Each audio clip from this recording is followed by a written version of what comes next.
another episode of With Sonar. I'm your host, Luke Falasca. We've got a fantastic lineup for you today. I've got a returning guest with us today, Jim from the Sonar team. Jim, we're very excited to have you yet again, joining us all the way out from Phoenix, Arizona. Fun fact, one of the only places in the United States that doesn't do the whole daylight savings things, which, by the way, we will spring forward this Sunday. So, Jim, you're going to go from 2 hours behind us. In a few days, you're going to be 3 hours behind us over here in Chattanooga, Tennessee. Jim, how you doing today? Great. My favorite time zone's ahead of us, Pacific Standard Time, so I cannot wait for that time change. Is that really, why is that your favorite time zone? I just like the later end of day. It's just, you guys are wrapping up around 5. It's 2 o'clock here, time to get some work done, but I don't know. Yeah. I just like it. There's like 8 people that are on Mountain Time, right? So. Yeah, right. In the whole country, like 8 number. That's exact too. That's not a made up number. That's not an exaggeration. There's exactly 8 people. And there's going to be 4 come next week. Exactly right. But no, that's great. So you're excited to kind of just do your own thing. Nothing changes in Phoenix, of course. Are you in Phoenix? You're kind of in the surrounding area, right? Or is it all the same? Yeah, Scottsdale. But it's all Phoenix. It's all Phoenix, right? You have Phoenix, and then you have the rest of Arizona. Good. Well, Jim, I appreciate you jumping on here today. It's Wednesday. We got some good stuff to talk about today. There's a lot happening. We're going to fly through some different things today, okay? We're talking about oil. We're talking about LTL. We're talking about truckload. We're talking about the rise in contract rates with the decline in tender rejections. We're talking about the increase. Here's a big thing. We're going to talk about how the war that's going on in Ukraine and Russia is actually going to increase freight volumes here in the United States, and we're going to show you the first data points of that, at least preliminary. The preliminary, words are hard, let's try it again, the preliminary effects of that. So we'll dive into that. So we got a lot here to talk about, Jim. But first things first, Jim, the final mile world, there's a lot that's going on there, right? When you want your goods, right, you order something off Amazon, off Walmart, wherever you're ordering it from, right? It's a race to see who can get it to you first. Do you, Jim, I think most of us order things online, but to what extent do you order things online today? Do you get your groceries online? Do you order food online? Jim, tell me about your online order. How extreme are you with things?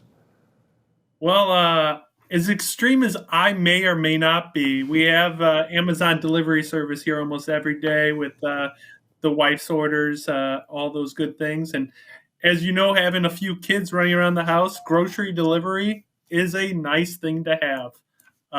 So we do some grocery shopping online when you have both kids tied down at home and you can't get to the grocery store. It's just a nice, easy click and get it shown up at your house at the time you choose. So we do a lot of delivery. Now, is it same-day delivery? Yeah. The groceries at least is, so that's awesome. And then the Amazon stuff depends on the order. Depends on the day, sometimes 8 minutes, sometimes 8 days. Mm-hmm. But the last mile world has definitely changed completely over the last decade or two. Jim, remind the viewers here about your experience, because I know you've been at Freightways now for a while and you're working on the Sonar team, but you have a lot of experience in the logistics in the freight world prior to Freightways. Tell us a little bit about that. Give us the 30-second overview. Yeah, I started in the last mile market in terms of being a sandwich delivery driver for the famous franchise Jimmy John's to delivering boxes to your house, being on a UPS truck. So definitely have lived the transportation life for half my life and broker life and now Freightways life. It's a good life. There's always work to be done. Always work to be done, and they're quick too. Jimmy John's, right? Freaky fast is how they say it. So, Jim, where are we going with last mile, right? Because Amazon unveiled, Amazon Prime back in 2005, and they really started. And a big part of that was to push the envelope on how fast we could get goods to the consumer. Since then, consumers' expectations have continued to rise. We've continued to ask for things faster and faster. It's continued to be a race to see how quickly can I get things done. And organizations, the Amazons, the Walmarts, the DoorDashes of the world have continued to deliver on that, and they've continued to offer and try to one-up each other to get a leg advantage from the customer. So here's a question: is where do we go from here? I mean, for these massive behemoths to continue to do this, they have to automate. They have to, right? You can only keep things manual for so long before they just break when you're trying to continuously improve these things. So, what's the next stage with this final mile and LTL world, right? Where do we go, or have we seen peak speed? Are we going to kind of peel back from it a little bit? Have we pushed things too far? What's your take on it? Yeah. So it kind of all dates back to UPS inventing the right turn movement, right? All UPS turns always turn right on the truck. And then Amazon came over and took over that space and that world and kind of set the bar for everybody else to, level up. So Walmart and Best Buy offered the in-store pickup same day. So now groceries. So now I think the market is going to go to efficiency. So just continue with the visibility and efficiency. Everything's at your phone and to be always access to that. And then you're going to see drones delivering products to your house from Amazon and even quicker and more efficient. So I think the next stage in this delivery phase, final mile, is going to be drone delivery. Is going to become very common in the U.S. over the next 5 years. Yeah. What do you think? It's hard to say. I think there's going to be a grips with things, right? So part of pushing the envelope to pushing things that much faster, it has environmental effects because you're having to push things much faster through the supply chain, right? You're going through more materials. You're constantly having to staff a lot of people to, whether that's team drivers to get it to, the DC. From there, you're having to repackage it. Then you're sending it out on a truck. You're optimizing routes, everything. So I think on one side of the equation, especially from the packaging side, there's the environmentalist will kind of say, hey, pushing the envelope that quickly may not be the most environmentally friendly. On the other side, consumers are continuing to push and say, hey, we want things faster. So part of me thinks we're in a bit of a tug of war. The consumers wanting things faster are winning. And I think it'll be interesting to see where that continues, especially as consumers start to become a little more environmentally conscious. So I don't know where we go from here. I think as things automate, and it's hard to know exactly in which capacity the final mile will automate, right? Or in which parts will automate first. But I think that will have a large effect on where it goes from here and ultimately which team wins that tug of war competition or where things push. But I mean, yeah, right now people want things faster. Right? They want them better, and faster, better, cheaper is the name of the game right now, and that is winning on all accounts. So maybe they'll come. We're seeing a lot of folks automate. You're starting to see even there's these robot drivers in really populated cities. It's kind of like a little a box on cars. Robots. It actually drives on the sidewalk, and people can come down from their apartments and pick things up, almost like a moving PO box, if you will. So there's people experimenting with all different types of it. Distribution centers are getting closer to cities, right? Fulfillment centers are getting closer. Maybe we'll have a form of micro fulfillment centers within cities, again, to speed up that process even further. Time will tell exactly where it goes. But as of right now, I'm definitely leaning on the side of faster is going to win, at least in the time being. In terms of where it peaks out, I think that's time will tell, but eventually I think the environmentalists will start to tug a little bit harder. But we'll see exactly where it lands. On the other side here, Jim, there's a lot happening in the global supply chain, right? Russia-Ukraine is a big one, right? We've already seen a lot of changes there in the market between oil prices, right, and how it's affecting gas, and we'll get to that in a little bit. But there's a big piece of, I think, here domestically that we're focusing on as companies start to, as bids from shippers start to go into effect. We're starting to see, I think, tender rejections fall with those higher rates. I want to go ahead and throw up a chart here real quick, and it's the correlation between tender rejections and van contract rates. So it should be up. There it is. Look at this. So, Jim, Blue line there is van contract rate per miles. For those watching, I believe it's right about $4.89 a mile, I believe is what that is. My eyes aren't what they used to be. I'm getting old with kids. $3.89. $2.89, excuse me. Golly. $2.89. $2.89 a mile. For those watching, that line haul does not include fuel surcharge. So if it looks a little bit low, that would be why. But, I mean, either way, the direction is up and to the right. That's over the last year, as of just a couple days ago. Again, contract rate specifically, no spot data in that. The green line there are tender rejections, so the rate or the percentage that carriers are rejecting their contracted freight. Look at that. Over the last year, that line has just plummeted. We went from almost 28%, it's high over the last year, to now we're at 17.5%. So a full 10-point reduction. But contract rates, you've had to pay for it. Jim, I'm curious here, right? If you're a shipper, what do you make of this? Do you just have to say, well, if I'm going to get my freight accepted, I just have to pay it and deal with it? Is 17% even enough? Should shippers be demanding higher acceptance with how high they're having to pay? I mean, where's the median? Where's the middle road here? Yeah. So as contracts kind of fall into play here over the next 3 months and become live contracts for the year or for the quarter, I think we're going to continue to see a drop in this tender rejection, but we're also going to see an increase on that contracted rate. And the new norm for $1.50 per mile, the new is going to be $3 per mile, but they have to be able to be competitive, and shippers have to be able to tell their organizations on where they're going to be transportation cost-wise so they can make decisions. So having contracted rates in play and having the acceptance rates be a high level is super important for any organization to run efficiently. Yeah. Do you think the question that I think we all want to know is, well, how high is the ceiling on these rates? Yeah. I don't think we know the answer to that, but I mean, at some point, tender rejections will never go to zero. We know that. But they will have to come down further. Eventually, shippers, again, it goes back, right? It starts at the top of the funnel, right? If there's too many disruptions at the top of the funnel, it throws off the final mile, right? So there can't be too many disruptions. Shippers are paying for it to try to smooth out and guarantee some of that capacity. But, the question ultimately becomes is where's that middle road?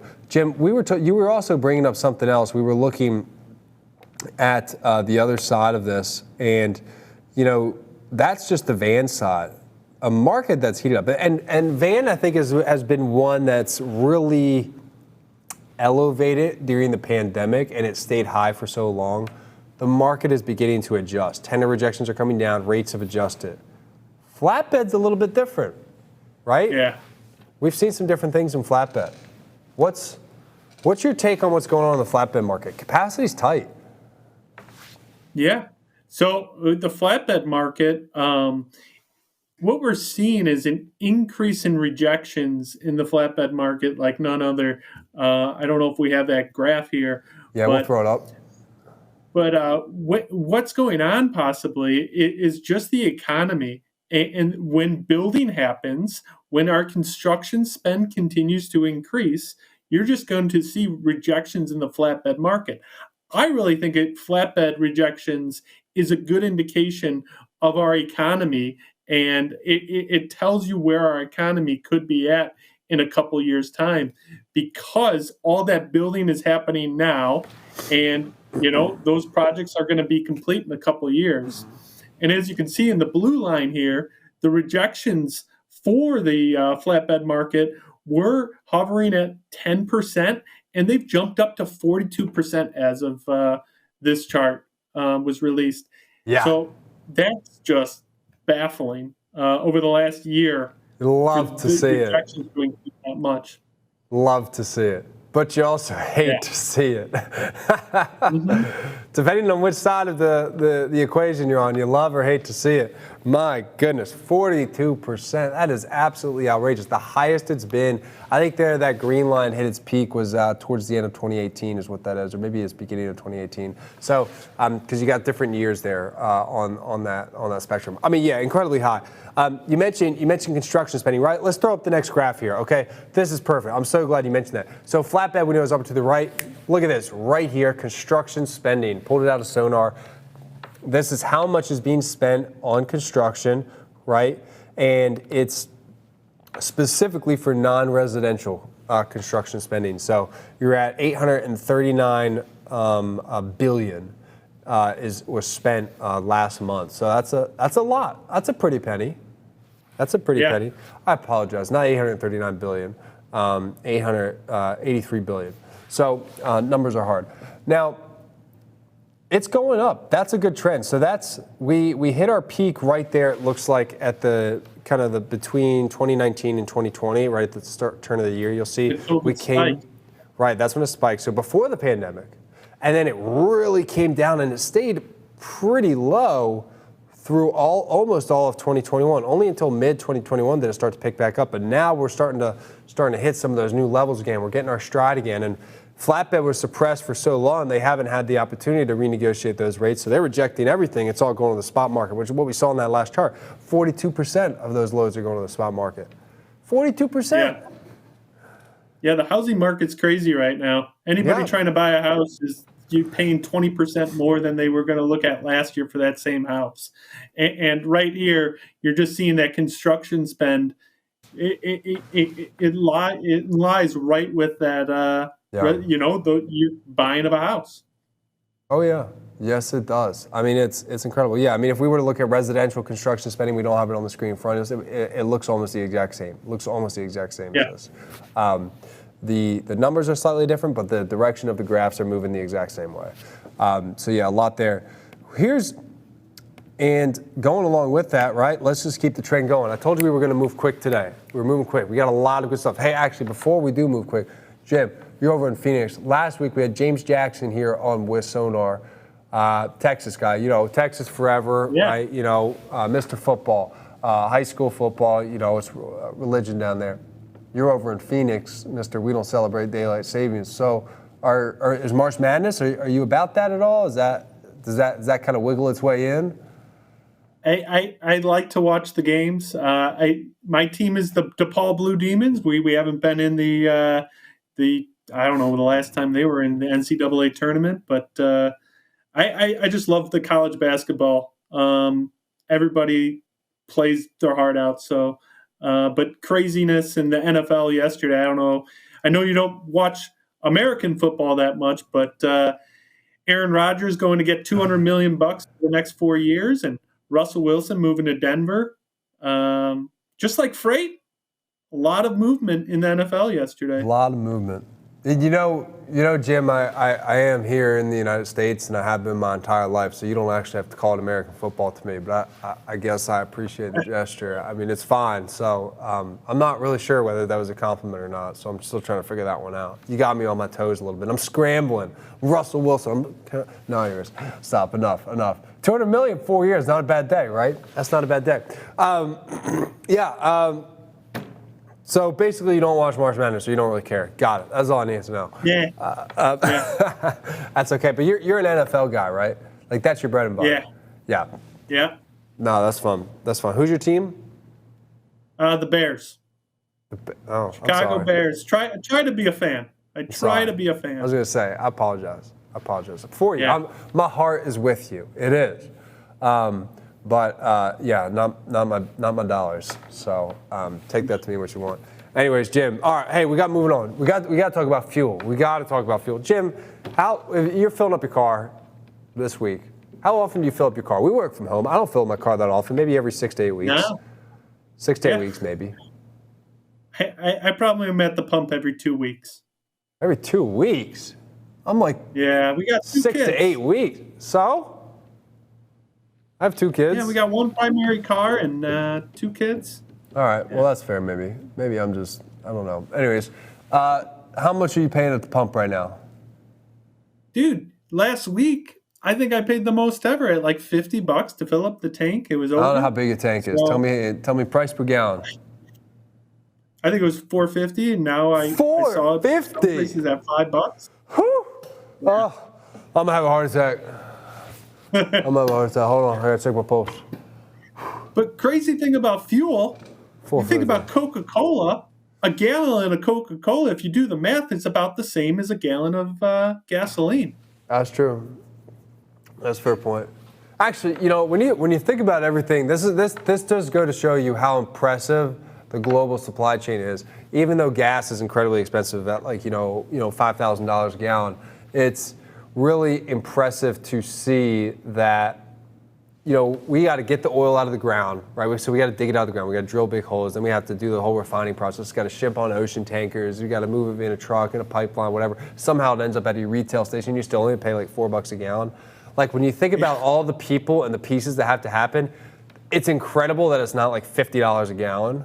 But like that's how efficient the system has gotten. And at scale, oil is a perfect example of economies of scale. Love it.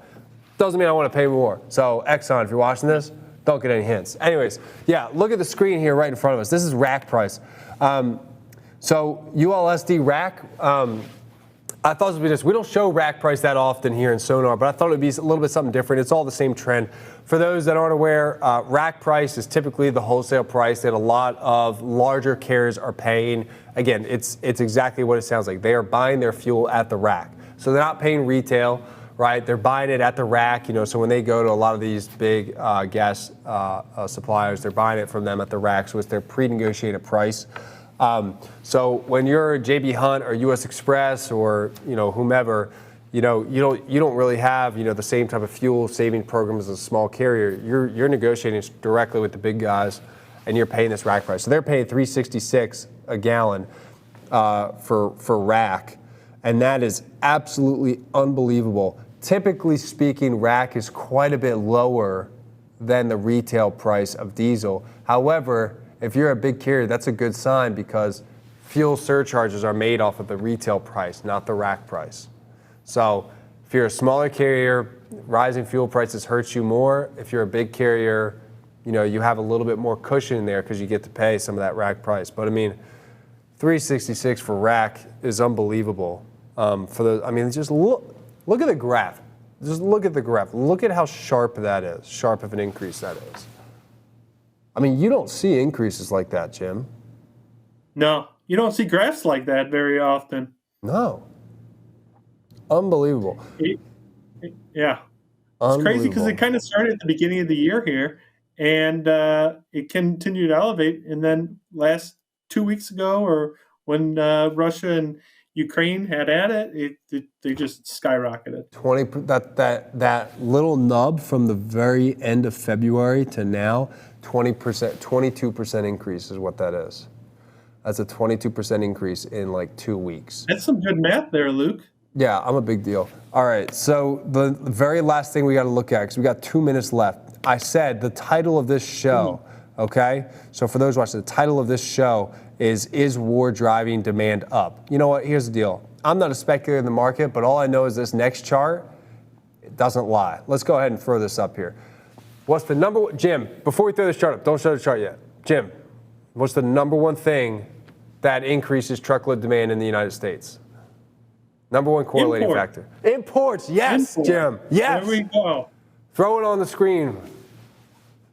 Yes, so glad you said that. As a freight broker, you never thought about imports. No, you don't think about these things, and they're the things that are affecting your spending, your coverage every day. And this is your leading indicator to what is coming into the country and how much volume is hitting our country. Yeah, number one leading indicator. Obviously, not all freight comes from the ocean, but I think nearly 65% of our truckload freight originates overseas at some point in time. So it's a significant amount. Here's the deal. This is the year-to-date chart. We are at nearly year-to-date highs in terms of imports. Where that blue and white line meet there, so on the right, blue and white line, that's today. That's basically what's been loaded on ships at foreign ports is destined for the United States. So this is different from customs data. If you're familiar with customs data, it's a great lagging indicator. It's good to see what happened. This is showing you what's going to happen because we're looking at it at the booking end. That white line is what is booked. It is a forecast, but it's an actual scheduled forecast. So it's what's booked to be loaded on ships over the next week at foreign ports that will then come to the United States. Folks, we're up and to the right. And it's interesting, pretty much as Russia and Ukraine hit, what's that, late February, where that low is, that's Russia and Ukraine. We just started going up since then, and we're continuing to go up. So I'm not a speculator in the market as to why or if or how so. All I know is demand's going up. That's all I know, Jim. Yeah, Chinese New Year, it reflects right there on that graph. And I'm interested to see what that graph looks like in a month from now. Me too. Oh, also, folks, we're right about to close here on With Sonar. It's been a great episode. We've got a great event coming up, Northwest Arkansas. For those that aren't aware, visit live.freightwaves.com. In the meantime, folks, have a fantastic rest of your day. We will see you next Wednesday.